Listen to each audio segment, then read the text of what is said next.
4 PM news network में दोस्तों आपका स्वागत है। मैं हूं आपके साथ राशिद ज़हीर। पूरी सदन मोदी जी और अमित शाह को खास करके 23 दिन तक बुलाती रही कि आप आइए सदन में और अपनी बात को रखिए। जो पैलेट्स गन चलाई हैं आपने या आपने चलाने का ऑर्डर दिया है, उसके बारे में 4 शब्द सदन को भी बताएं। संसद में तो आए लेकिन सदन में नहीं आ पाए। अब दहाड़ पड़े अमित शाह, चूंकि अब डिफेंसिव की जगह ऑफेंसिव होना है। और किस पर होना है? जो महिला इनके बारे में 2 शब्द बोल भी नहीं रही है, सोनिया गांधी। सोनिया गांधी के ऊपर आरोप लगाते हुए ये कह दिया कि वंदे मातरम का अपमान किया है, 140 करोड़ लोगों की भावनाओं को आहत किया है। पहली बात तो यह है कि इस 140 करोड़ के लोगों में 40 करोड़ लोगों में 90-92 करोड़ लोग वोटर्स बताए जाते हैं, जिसमें से 30-35% इन लोगों को मिलता है। 60-65% तो ये लोग वोट ही नहीं देते इनको।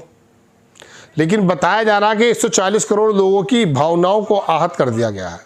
क्या हुआ? यह है कि 15 अगस्त को खड़गे साहब जब वहाँ वंदे मातरम बजाया जा रहा था, गाया जा रहा था, तो वहाँ उनकी स्वास्थ्य को लेकर के बीच में सोनिया गांधी जी ने, कांग्रेस की तरफ से जवाब आया है, उनको रोका था, कुछ इशारा किया था। उसको उन्होंने समझा कि वंदे मातरम को बीच में रोक दिया गया है। कानूनन किसी भी व्यक्ति को वंदे मातरम पूरा पढ़ने के लिए बाध्य नहीं किया गया है। इमरान मसूद भी अभी कह रहे थे। और वंदे मातरम का पूरा गान 5 स्टेंजों में है। इनमें से शायद किसी को आता भी नहीं होगा। और शुरुआत से ही उसके 2 स्टेंजे पढ़े जाते हैं, लेकिन अब वो पास हो गया था तो अब 5 भी पढ़े जाएं तो कोई बुराई की बात नहीं है। लेकिन उसके पीछे कुछ राजनीति है, उसको छोड़िए। ये कब शुरू हुआ था, किन लोगों ने शुरू किया था?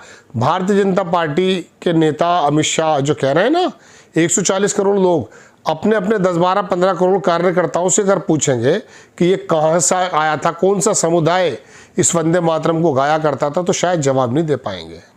आपको बताता हूँ, इंडियन एक्सप्रेस ने भी छापा और अमित शाह ने एक रैली के अंदर ये बयान भी दिया। आप छोटा सा बयान देखें।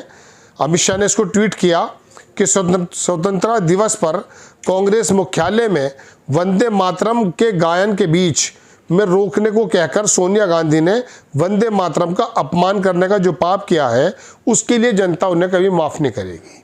पैलेट्स गन चलाने के लिए माफ़ करेंगे आपको? बिहार में जो 147 चलाई गई है, आरोप लग रहा है, उसके लिए माफ़ करेंगे आपको? उसका तो जवाब आपके पास है नहीं। देखें आप क्या कहा अमित शाह ने। 150वां साल है वंदे मातरम के प्रागट्य का। हमने लाल किले की प्राचीर से मोदी जी ने वंदे मातरम को फिर से एक नया आयुष्य देने का काम किया है। और इनकी निर्लज्जता देखिए।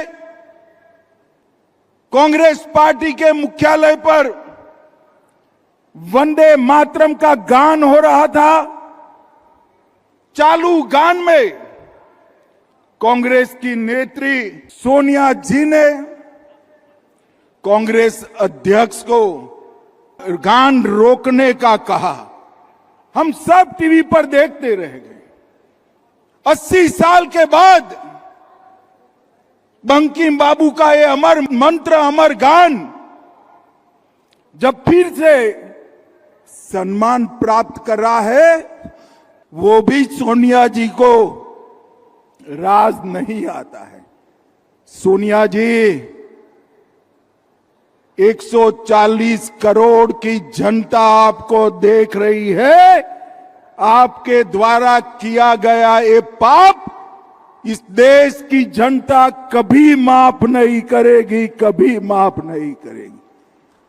कोई स्वप्न में भी कैसे सोच सकता है कि वंदे मातरम उसका गान अधूरा छोड़ दिया जाए? कांग्रेसियों को शर्म आनी चाहिए। और जरा भी शर्म बची है तो 2 हाथ जोड़कर बंकिम बाबू की अमर आत्मा से और देश की जनता से माफी मांगनी चाहिए। पहली बात तो उनका तलफ़ुज़ आपने सुना, प्रोनंसिएशन ठीक है, निकल गया होगा मुंह से, लेकिन गान को क्या बोल रहे हैं अंदाज़ा करें आप। लेकिन चलिए मैं इस बहस पर नहीं पड़ता, मुझे मालूम है कि ये स्लिप ऑफ टंग होता है। जनरली मैं टेलीप्रॉम्प्टर से बात नहीं करता, मेरी भी ज़बान फिसल जाती है, लेकिन टेलीप्रॉम्प्टर पढ़ने के बाद चूँकि हिंदी भाषा के पूरे ज्ञानी नहीं है तो उल्टी सीधी बात भी मुंह से निकल जाती है। ये पूरी बात आपने सुन ली है, कांग्रेस की तरफ से भी इसका जवाब आ गया है। लेकिन मैं आपको बताना चाहता हूँ दोस्तों, मैं कोशिश ये करता हूँ कि कुछ ऐसे मुद्दे आपके सामने रखे जाएं, कुछ ऐसी खबरें आपके सामने लाई जाएं जिससे मेरा, आपका, देश का इसकी दशा दिशा तय हो।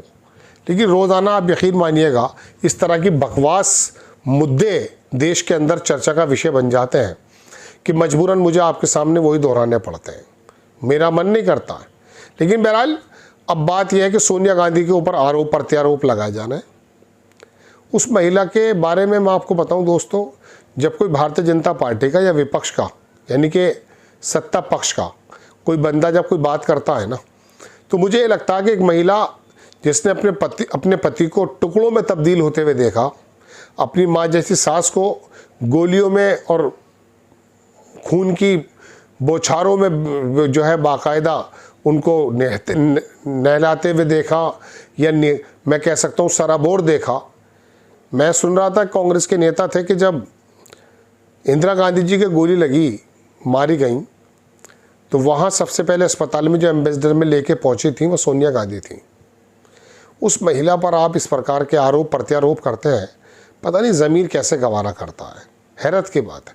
खैर बात यह है कि आप राष्ट्रगान को एक बहस छोड़ दी आपने, एक बहस जो आपने छेड़ी है, ये इससे हासिल क्या है बताइए आपको और मुझे क्या मिलने वाला है। ये राष्ट्रगान के पहले 2 स्टेंजे पढ़े जाते थे, आज 5 पढ़े जाएंगे।